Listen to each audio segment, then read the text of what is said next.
Hi hello மக்களே, இன்றைக்கி நம்ம சேனலில் பார்க்க போகிறது ஒன்றும் இல்லைங்க, ஹாலிடே ஃபன்ஸ் தாங்க. இந்த குட்டீஸோட ஹாலிடே ஃபன்ஸ் தாங்க இன்றைக்கி நான் ஷேர் பண்ணுறேன். ஹாலிடேயில் சும்மா விளையாடின்னு, அதுவும் வெயில் நேரத்துலலாம் வெளியே போய் விளையாடுறேன், கிரிக்கெட் ஆடுறேன்னு போகிறாங்க. இவங்களை எப்படி உட்கார வைக்கிறது அப்படின்னு சொல்லிட்டு நாங்கள் யோசிச்சு தான் இந்த கேரம்ஸ் எடுத்தோம்.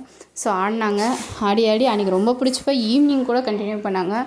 அதுக்கப்புறம் ஈவினிங் ஒரு 4:30 மேலே வெயிலுக்கு வந்துச்சுன்னா நாங்கள் கிரிக்கெட் ஆட விட்டோம். அதில் பாருங்கள், குட்டீஸுங்களாம் நல்லா போட்டாங்க. ஸோ நீங்கள் கூட இவங்களுக்கு பிடிச்சமான விளையாட்டு ஒரு நாள் இதை விளையாட விடுங்க, ஒரு நாள் கிரிக்கெட், ஒரு நாள் அவங்களுக்கு பிடிச்ச அந்த பிளேடுன்றாங்க, அப்புறம் இன்னொரு விளையாட்டு, இப்படியே மாறி மாறி விளையாடிட்டு ஸோ ஜாலியாக என்ஜாய் பண்ணுறாங்க. ஸோ வீட்லேயும் இந்த வெயில் நேரத்தில் இப்படி உட்கார வைக்கலாம். அப்புறம் செஸ்ஸு ஒரு நாள் மாரி பண்ணலாம். பிள்ளைகளுக்கு ஹாப்பியாக நம்மளும் கூட வந்து கமெண்ட்ஸ் கொடுத்து அவங்கள என்கரேஜ் பண்ணால் ரொம்ப ஹாப்பியாக இருக்காங்க. எனக்கு தான் கொஞ்சம் டைம் கிடைக்க மாட்டுது, பட் என்னால் முடிஞ்ச டைமில் அவங்க கூட போய் நான் இது பண்ணுறேன். அது இவங்க ஹாலிடேஸில் மார்னிங்லேருந்து நைட்டு வரைக்கும் அப்பாப்பா சத்தம் தான் ஒரே இது. ஆனால் அதுவும் ஒரு ஜாலியாக தான் இருக்குது. ஸ்கூல் போயிட்டால் இனிமேல் ஸ்கூல் திறந்துச்சுன்னா போக ஆரம்பிச்சிருவாங்க. இந்த ஒரு மாதம் ஜாலியாக இருக்கலாம்.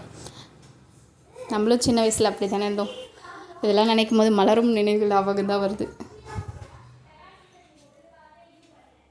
வீடியோ பிடிச்சிருந்தா மறக்காமல் சப்ஸ்கிரைப் பண்ணுங்கள் நம்ம சேனலுக்கு. எல்லா குட்டீஸும் சூப்பராக விளையாடினாங்க. நம்ம வீடியோ பிடிச்சிருந்தா லைக் அண்ட் ஷேர் பண்ணுங்கள். மறக்காமல் நம்ம சேனலுக்கு சப்ஸ்கிரைப் பண்ணுங்கள். தேங்க்ஸ் ஃபார் வாட்சிங். Bye friends.